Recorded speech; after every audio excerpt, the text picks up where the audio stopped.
सूफी संतों से के प्रभाव से फैला, और ख़ास तौर से यहाँ की वर्ण व्यवस्था, जाति व्यवस्था के अत्याचार से जो लोग पीड़ित थे, वो लोगों ने बराबरी की उम्मीद में इस्लाम धर्म को कबूल किया। ये एक तरफ टीपू सुल्तान का जिसमें उन्होंने अपनी प्रजा के लिए अपने आप को समर्पित कर दिया, अंग्रेज़ों की लड़ाई के खिलाफ अपने आप को समर्पित कर लिया, अपने प्रशासन में हिंदुओं को भी रखा, मुसलमानों को भी रखा, शंकराचार्य को आदर दिया, ये सब चीज़ें हुई।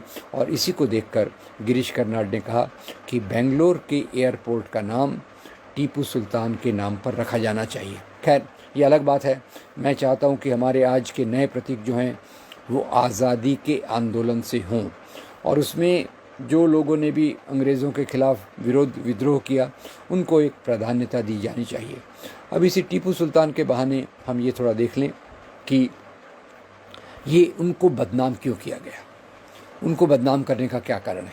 तो उनको बदनामी का कारण सबसे पहले जो शुरू होता है वो होता है अंग्रेज़ों की फूट डालो और राज करो की नीति के कारण। अब एक तो अंग्रेज़ों ने देख लिया कि यहाँ कोई ब्रिटिश है, कोई मराठा है, कोई निज़ाम है, वो तो उनके साथ आ गए, पर टीपू सुल्तान जैसे लोग उनके साथ नहीं आए। पर उसके बाद उन्होंने ज़्यादातर जो भी राज्य करते हैं, साम्राज्य करते हैं, उनकी नीति होती है फूट डालो और राज करो। और इस फूट डालो और राज करो के चलते अंग्रेज़ों ने 1818 में एक किताब प्रकाशित कराई जेम्स मिल की, और जेम्स मिल ने अपने इतिहास में भारत के इतिहास को हिंदू युग, मुस्लिम युग और क्रिश्चियन युग में बांट दिया।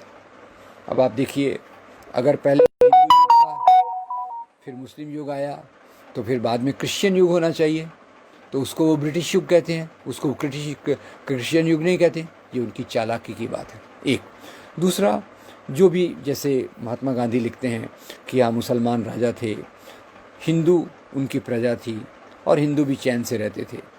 हिंदू राजा थे, मुसलमान उनकी प्रजा थी, वो भी चैन से रहते थे। और यही हमने देखा कि यहाँ मुसलमान राजा हो या हिंदू राजा हो उसने अपने प्रशासन में दूसरे धर्म के लोगों को भी रखा। और ये जो रखते थे राजा लोग, दूसरे लोगों को रखते थे, दूसरे धर्म के लोगों को रखते थे, उसके दो आधार थे। एक तो उनके प्रति उनकी वफादारी कितनी है, लॉयल्टी, और दूसरा उनकी लायकियत और वफादारी के आधार पे टीपू सुल्तान ने भी पूर्णिया को अपना प्राइम मिनिस्टर रखा और बहुत सारे हिंदू अधिकारियों को रखा। और ये बात तो अकबर के दरबार में तो और भी स्पष्ट रूप से देखने को मिलती है। अकबर के दरबार के 9 रत्नों में जहाँ एक तरफ कई मुस्लिम हैं, वहीं बीरबल भी हैं, राजा टोडरमल भी हैं। और ये जो लड़ाइयाँ होती हैं, थोड़ा सा मैं अकबर का इसलिए बता दूं कि आज हिंदू मुसलमानों को आधार, उनकी लड़ाई को भी, राजाओं की लड़ाई को भी हिंदू मुसलमान की लड़ाई के रूप में प्रस्तुत किया जाता है, टीपू सुल्तान को बदनाम करने के लिए कि भाई उन्होंने मंदिर तोड़े। एक्चुअली इसका उल्टा हुआ। आपको एक घटना मैं बताना चाहूँगा कि एक बार मराठा सेनाएं टीपू सुल्तान पर आक्रमण करने श्रीरंगपट्टनम आई। ये लड़ाई न कोई हारा न कोई जीता, यानी मराठा सेनाएं टीपू सुल्तान को हरा नहीं सकी। और जब टीपू सुल्तान को हरा नहीं सकी तो काफ़ी क्रोध में आ गई, गुस्से में आ गई, एंग्री हो गई, और इस गुस्से में उन्होंने श्रीरंगपट्टनम का हिंदू मंदिर तोड़ दिया। अब याद रखिए, मंदिर तोड़ा जा रहा है किसके द्वारा? हिंदू राजा के द्वारा। किसके राज्य में? टीपू सुल्तान के राज्य में।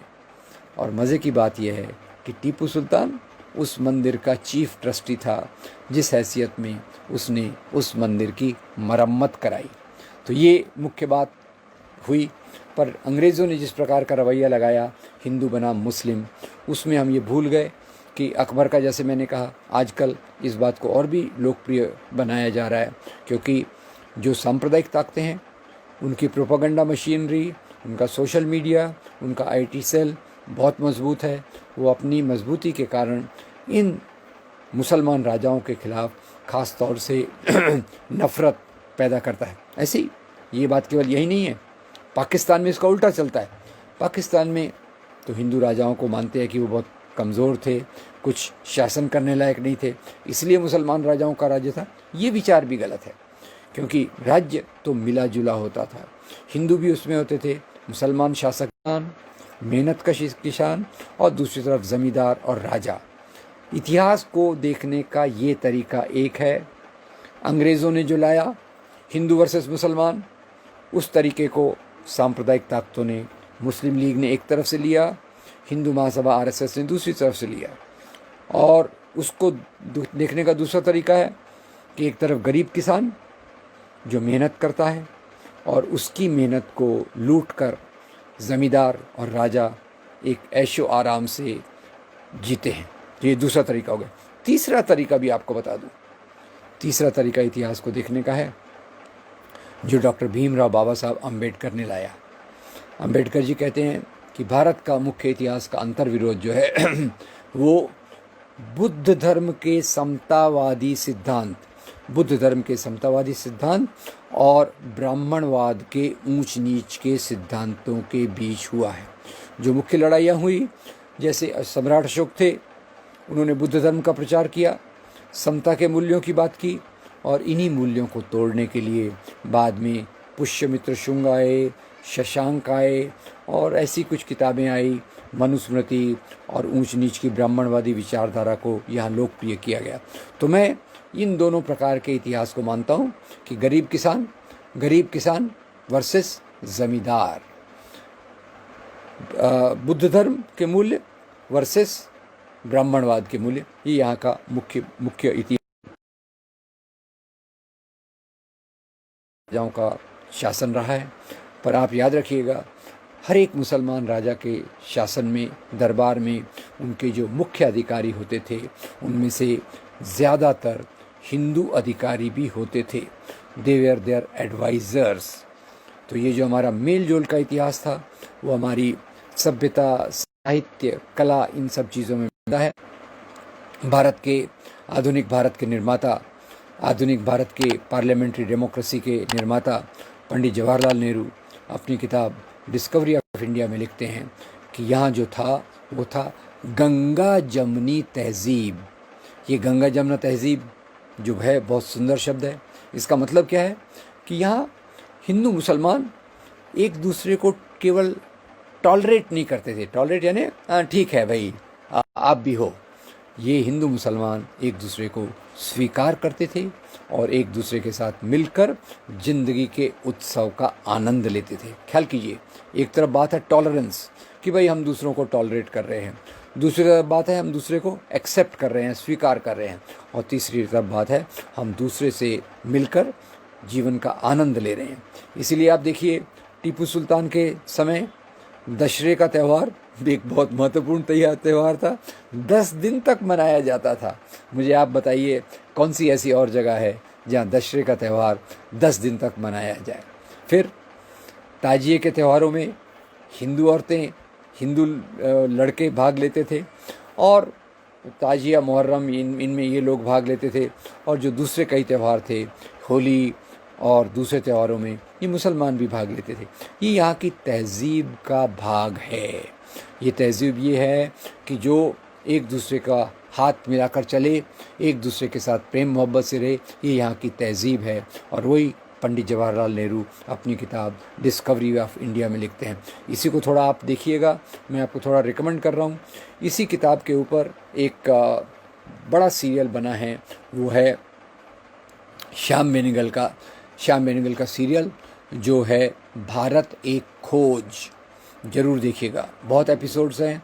अगर आपको कोई सोशल कार्यक्रम करना हो बच्चों के लिए, यूथ के लिए, तो उसको आप सीरियलाइज करके दिखा सकते हैं।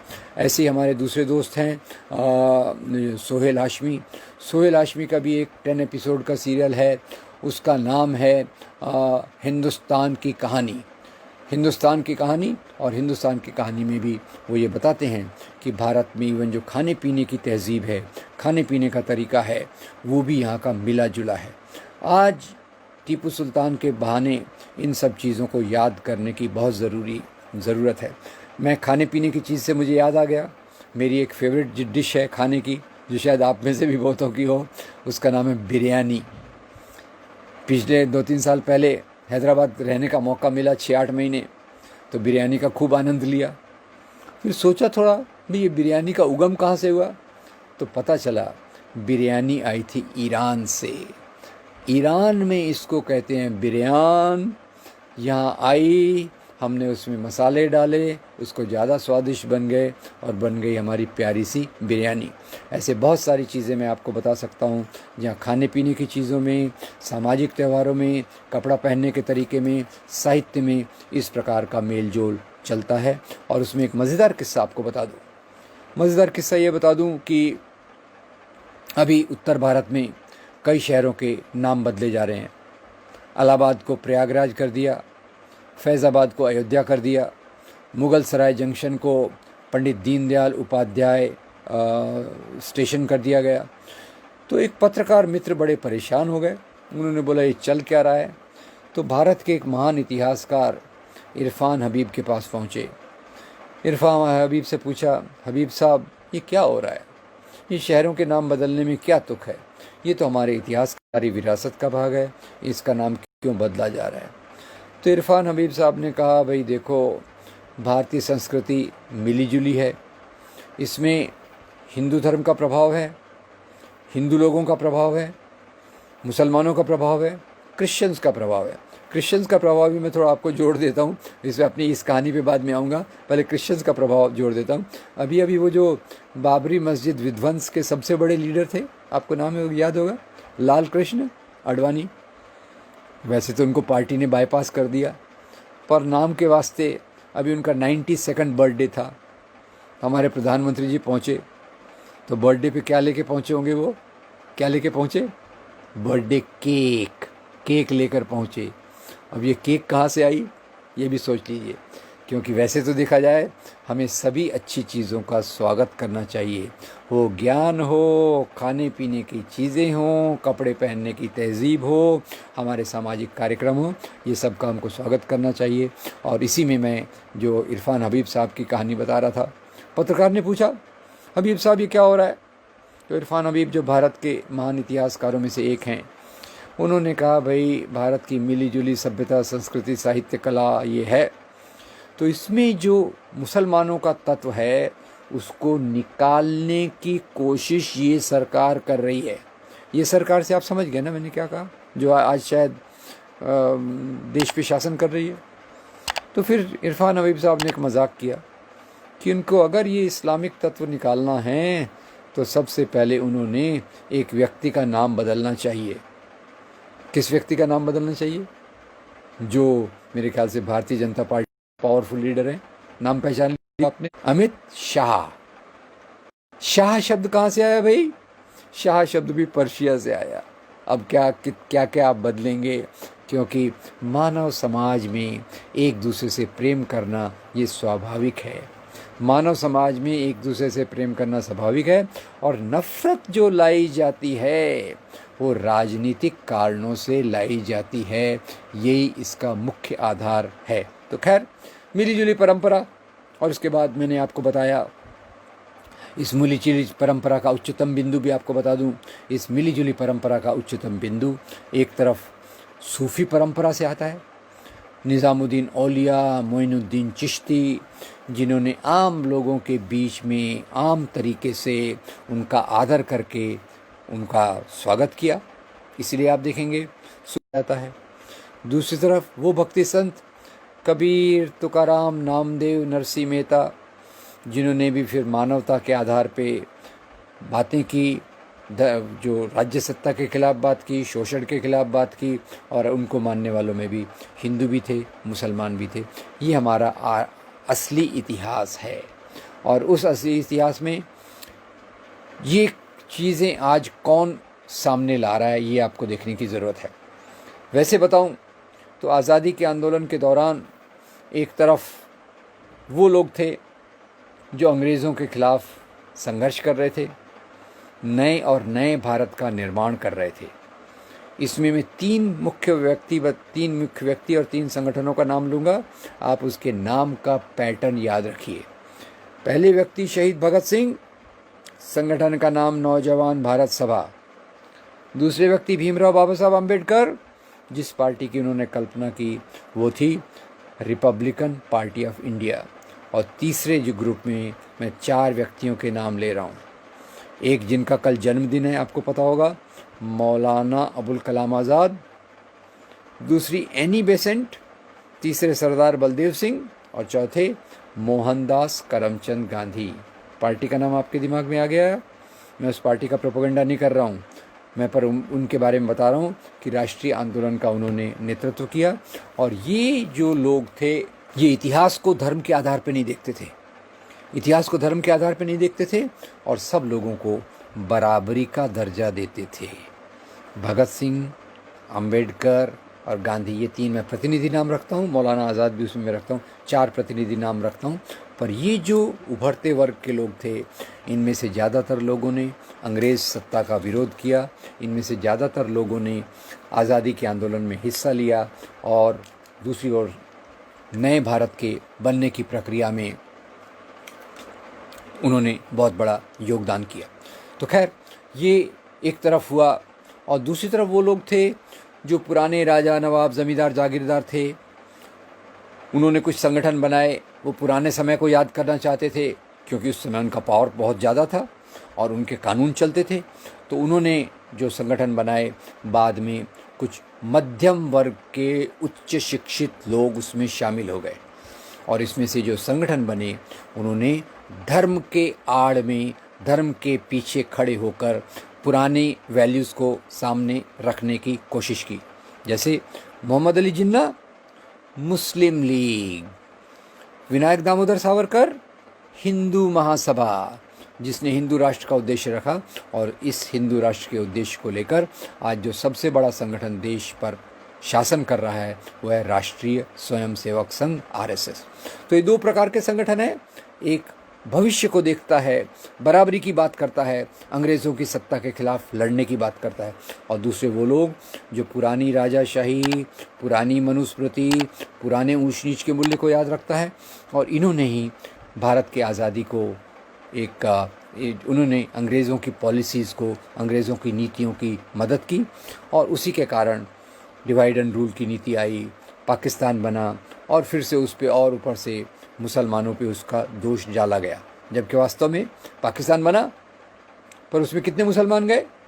बहुत मुट्ठी भर ऊंचे वर्ग के मुसलमान पाकिस्तान गए और बाकी आधे मुसलमान तो इंडिया में रह गए, बाकी आधे पाकिस्तान चले गए। बाकी आधे पाकिस्तान में हैं, चले नहीं गए, सॉरी। अब वो जो पाकिस्तान इस्लाम के नाम पे बना, वही पाकिस्तान 2 टुकड़ों में टूट गया, पाकिस्तान और बांग्लादेश। और भारत धर्मनिरपेक्षता के आधार पे, गांधी के रास्ते पे, नेहरू के रास्ते पे, अंबेडकर के रास्ते पे, भगत सिंह के रास्ते पे चलने की कोशिश करते करते आज तक एक है, उसमें फूट डालने की कोशिश निश्चित रूप से की जा रही है। फूट डालने की जो कोशिश है वो कैसे है? पहली बात, समाज में कमज़ोर तबकों के खिलाफ नफ़रत फैलाई गई है, कमज़ोर तबकों के खिलाफ नफ़रत फैलाई गई है और उसमें मुसलमान राजा ऐसे थे, ये ख़राब थे, ज़बरदस्ती धर्मांतरण हुआ, मुस्लिम आतंकवादी होता है, 4 बीवियाँ, 20 बच्चे, जनसंख्या बढ़ जाएगी, ये गलत बातों का प्रचार करते हैं। जिसके जवाब में, माफ़ कीजिएगा खुद की बात कर रहा हूँ, एक मैंने 69 क्वेश्चंस की पुस्तिका लिखी है, वो मैं सरफराज जी को ईमेल से भेज दूंगा और आप उसको शेयर कर सकते हैं। हिंदी में भी है, इंग्लिश में भी है। 69 क्वेश्चंस जिसके आधार पे नफरत फैलाई जाती है। For more updates, subscribe to our channel, click the show links and enjoy watching the videos.